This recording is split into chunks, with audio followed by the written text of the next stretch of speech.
ఈ రౌండ్కి తండేల్ అంటే క్యాప్టెన్ కదా, సో అరవింద్ సార్ ఈ రౌండ్కి కెప్టెన్ సార్. మీరే ఈ బోట్ని నడిపే కెప్టెన్. మిగతా క్రూ మెంబర్స్ సార్, వాళ్ళని అడిగిన క్వశ్చన్స్కి వాళ్ళు ఎలా సమాధానం చెప్తున్నారో మీరు మార్క్స్ వేయాలి sir. Sir Arvind sir, cinema beginning నుంచి ఎండింగ్ లోపల మీరు ఏదైనా ఫేస్ చేసిన బిగ్గెస్ట్ స్టామ్ ఉందా? అదేంటి? బిగినింగ్ నుంచి ఎండ్ వరకు ఒకే స్టామ్ ఉందమ్మా, బడ్జెట్. అదే పెద్ద స్టామ్. ఈ స్టామ్లో నేను మామూలుగా సీలో మామూలుగా వెళ్ళిపోయి సరదాగా వచ్చి బడ్జెట్లో అనుకున్నాం, కుదరలేదు. మధ్యలో స్టామ్ వచ్చి బడ్జెట్ పెరిగింది. షూటింగ్లో ఎలాంటి ఛాలెంజెస్ ఎదుర్కొన్నారు? దీనికి రెక్కి చేసేటప్పుడు ఒకసారి సముద్రంలో పడిపోయింది మా పడవ. ఆల్మోస్ట్ ఒక కింద అంటారు, కింద రాక్ ఉంటుందని మాకు తెలియలేదు. సో టప్పని ఇరుక్కుపోయి పడవ సగం ఇరిగిపోయి ఇలా అయిపోతుంది అన్నమాట. సో ఆబ్వియస్లీ మాకు స్విమ్మింగ్ రాదు, ఏమీ రాదు. నాకు ఎందుకో నిజంగా తెలియదండి, నాకు అప్పుడు కూడా భయం వేయలేదు. జారిపోతున్నారు, టైటానిక్లో జారిపోయినట్టు జుమ్ జుమ్ అని జారిపోతున్నారు. అసలు మీకు దేనికి భయం వేస్తుందండి? మీకు భయం అనేది లేదు కదా అసలు. అది చెప్ప మా వైఫ్ అంటే భయం అంటండి, అది ఆబ్వియస్లీ భయపడాలండి. సో సాయి పల్లవి గారు, సో మిమ్మల్ని బాగా కష్టపెట్టిన సీన్ కానీ డాన్స్ సీక్వెన్స్ కానీ ఏమైనా ఉందా? చెప్పండి. అవన్నీ ఉండవు జూజీబీ. నెక్స్ట్ అట్లేం లేదు, కరెక్ట్గా అది ఎగ్జిక్యూట్ చేయాలి, కరెక్ట్గా మనం యాక్ట్ చేయాలి అనే ఆ ప్రెషర్ ఉంటుంది కదా, అంతే ఉంటుంది. అండ్ తను చెప్పినట్టు చాలా కూల్ డైరెక్టర్గా ఉన్నారా. సో ఎప్పుడైనా చాలా భయం వచ్చింది, ఈ సీన్ ఎలా చేయబోతున్నాం అంటే నేను చూసుకుంటాము అలా ఉంటారా, అదే నాకు పెద్ద భయం.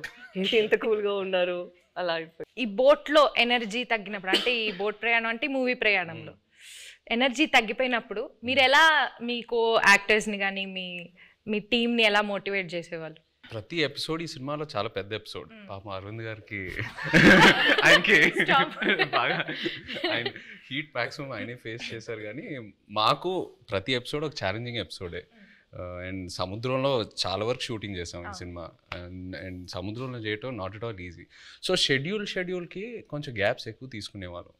మీరు ఆ పెద్ద బోట్లో ఉంటే లైఫ్ బోట్లో, పెద్ద బోట్ సింక్ అవుతూ ఉంటే లైఫ్ బోట్లోకి ఎక్కాలన్నారు కదా, నాకు ఆ సిచ్యువేషన్ వచ్చుంటే నేను పెద్ద బోట్లో ఉన్నా, స్టామ్ వచ్చింది, నేను చందుకు ఫోన్ చేస్తా, చందు నన్ను కాపాడు చందు అంటే తను ఒక లైఫ్ బోట్లోకి వచ్చి నన్ను లైఫ్ బోట్లో పెట్టి తను వెళ్ళిపోతాడు.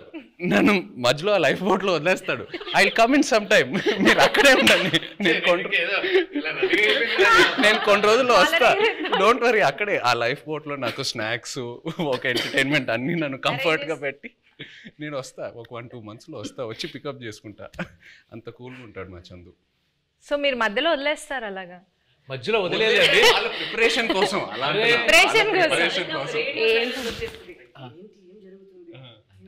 జరుగుతుందా ఏమైనా అలా సడన్ గా ఒక సైలెన్స్ వస్తుంది ఒక 2 monthsకి, దాని తర్వాత మళ్ళీ స్టామ్ స్టార్ట్ అవుతుంది.